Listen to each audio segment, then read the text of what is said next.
Millions and millions हैं। तो इसलिए अब इस इंफॉर्मेशन के बाद मैं आपको एक सज्जन थे, doctor A D Andrews. Doctor A D Andrews ने यूएस हाइजीन सोसाइटी के लिए 1970 में एक किताब लिखी। उस किताब का नाम था fit food for man. Fit food for man. इस फिट फूड फॉर मैन किताब में डॉक्टर ए डी एंड्रयूज ने ये तुलना की कि शाकाहारी शरीर और मांसाहारी शरीर में क्या अंतर है। क्या मैन के लिए शाकाहारी फूड फिट है, युक्त है, उपयुक्त है, यथा योग्य है, या मांसाहारी फूड। तो उसने कंपेयर किया कि जितने मांसाहारी पशु हैं उनके पैरों में क्लाज होते हैं, पंजे होते हैं। शाकाहारी किसी भी पशु के पंजे नहीं होते। जो स्किन होती है, त्वचा, शाकाहारी जो होते हैं उनमें millions and millions skin pores होते हैं, जिसके द्वारा वो स्वेद, परस्पिरेशन बाहर निकलती है। तो मिलियंस पोर होते हैं।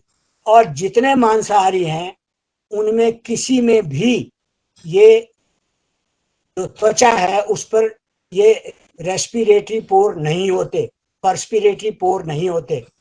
दे परस्पायर थ्रू देयर टंग, अपनी जीभ से। आपने देखा होगा जितने मांसाहारी हैं वो जीभ को बाहर अंदर करते रहते हैं, वो परस्पायर करते हैं, वो वैसे रेस्पिरेशन करते हैं।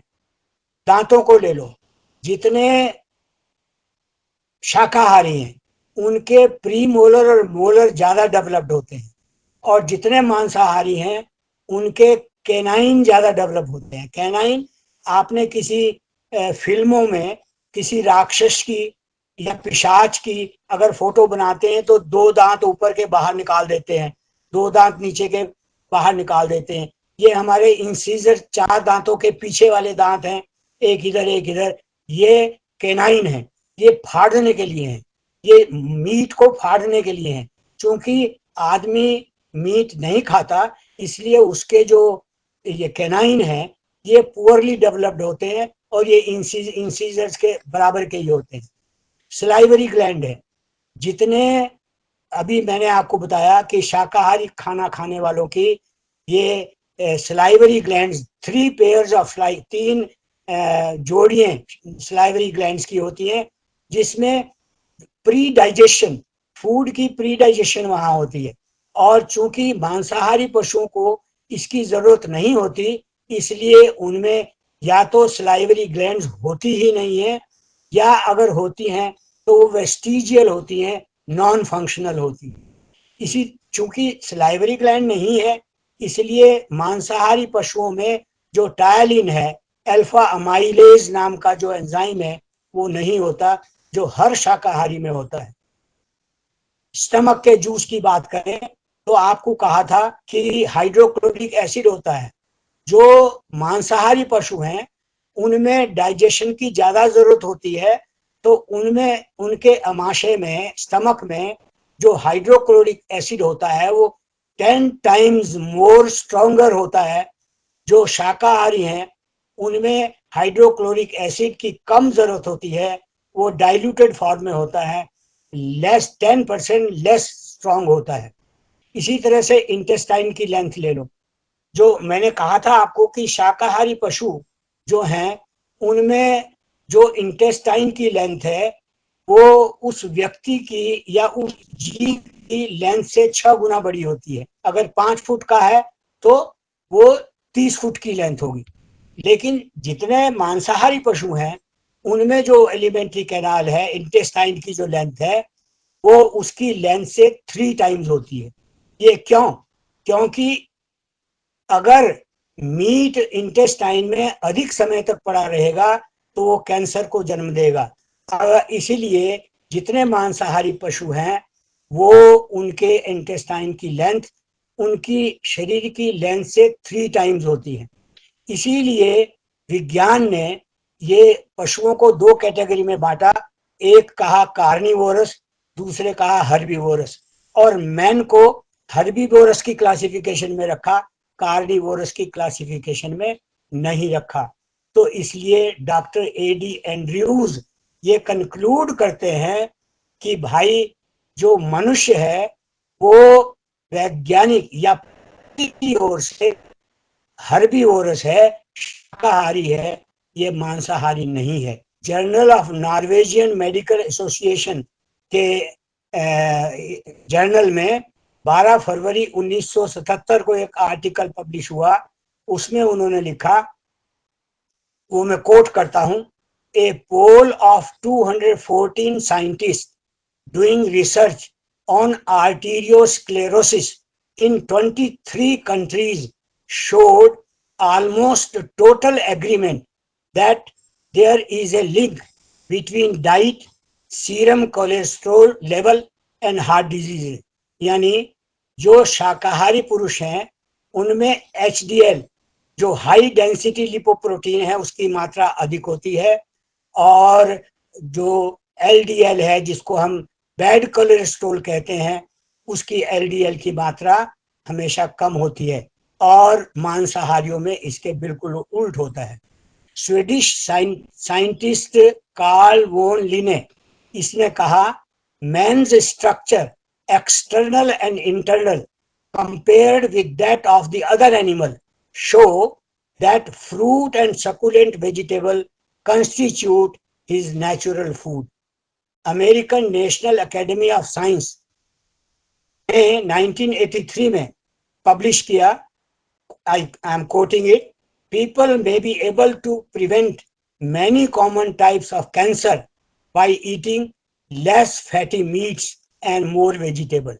यानी वो कहते हैं 90 to 90% of heart diseases can be prevented by a vegetarian diet.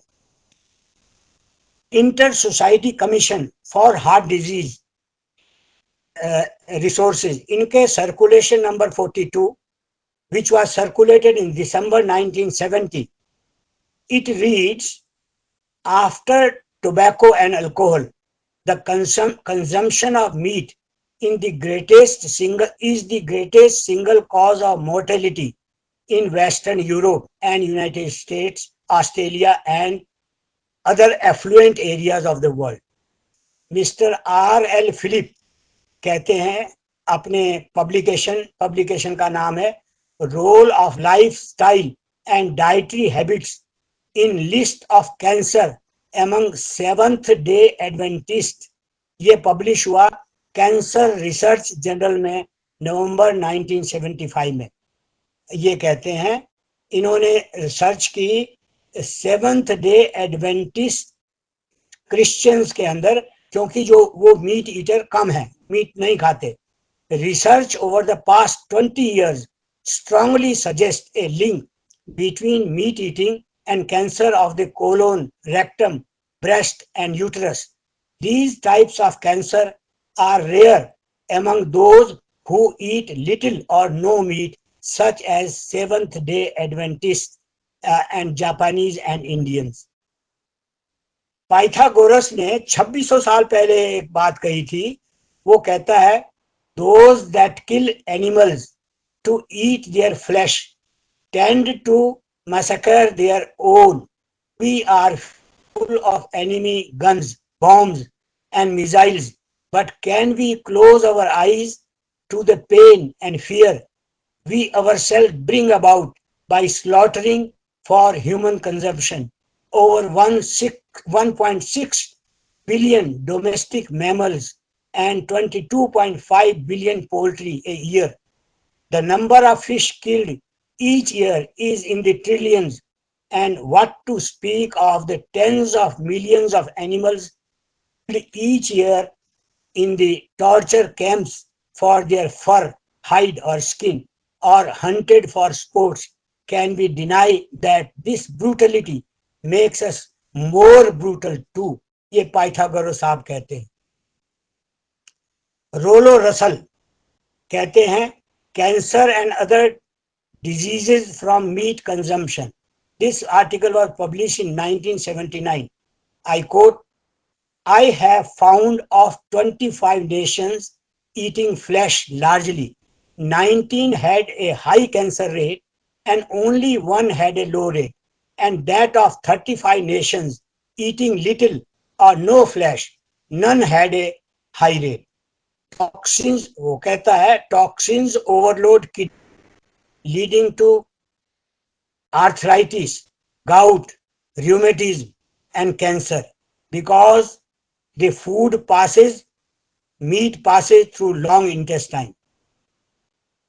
तो ये पाया कि 15 टॉप मोस्ट डिजीजेज जो हैं वो प्लांट बेस्ड डाइट से अवॉइड हम कर सकते हैं. फिनलैंड फार्म थे वो डेयरी फार्म बेरी फार्म में बदल दिए, और जर्मनी का जो बेस्ट फूड है वो नट्स है. आपने कभी नहीं सुना होगा कि शेर या चीता बिल्ली कुत्ते का मांस खाते हैं. कोई भी मांसाहारी का मांस नहीं खाता, वेजिटेरियन का मांस खाता है. घोड़ा, कैटल, शीप सारे वेजिटेरियन हैं, इन्हीं का मांस खाते हैं, और ये सारे वेजिटेरियन हैं. एक ग्रीन पीस ने एक आर्टिकल पब्लिश किया था, उसने तो यहां तक दावा कर दिया कि स्वाइन फ्लू भी अगर हमें कंट्रोल करना हो तो वो हम वेजिटेरियन डाइट से कंट्रोल कर सकते हैं. अब मैं आपको एक